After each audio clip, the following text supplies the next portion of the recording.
بسم اللہ الرحمن الرحیم۔ حضرات محترم، میرے بھائی بہنوں اور بیٹیوں، میں جناب رسول اللہ صلی اللہ علیہ وسلم کی سیرت طیبہ سنا رہا ہوں، اور میں نے پہلے سبق میں بیان کیا کہ حضرت صلی اللہ علیہ وسلم نے فرمایا، میں دنیا سے جا رہا ہوں اور وہ شخص جو اپنا حق مجھ سے وصول کرنا چاہتا ہے وہ کر لے، میں اللہ جل شانہ کہ یہاں بشاشت قلب کے ساتھ جاؤں۔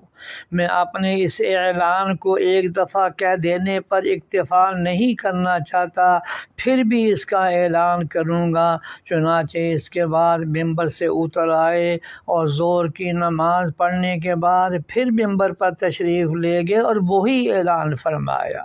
نیز بغض کے متعلق بھی مضمون بالا کا اعادہ فرمایا، اور یہ بھی ارشاد فرمایا کہ جس کے ذمے کوئی حق ہو وہ بھی ادا کر دے، اور دنیا کی رسوائی کا خیال نہ کرے کہ دنیا کی رسوائی آخرت کی رسوائی سے بہت کم ہے۔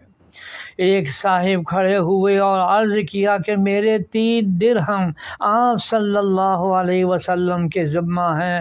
حضور صلی اللہ علیہ وسلم نے ارشاد فرمایا، میں کسی مطالبہ کرنے والے کی نہ تکذیب کرتا ہوں نہ اس کو قسم دیتا ہوں، لیکن میں پوچھنا چاہتا ہوں کہ یہ درہم کیسے ہے؟ انہوں نے عرض کیا کہ ایک دن ایک سائل آپ صلی اللہ علیہ وسلم کے پاس آیا تھا، تو آپ صلی اللہ علیہ وسلم نے مجھ سے فرما دیا تھا کہ 3 درہم اس کو دے دو۔ حضور اقدس صلی اللہ علیہ وسلم نے حضرت فضل سے یہ فرمایا کہ 3 درہم اس کو دے دو۔ اللہ اکبر۔ یا اللہ ہمیں بھی سیرت طیبہ پر عمل کی توفیق عطا فرما، آمین۔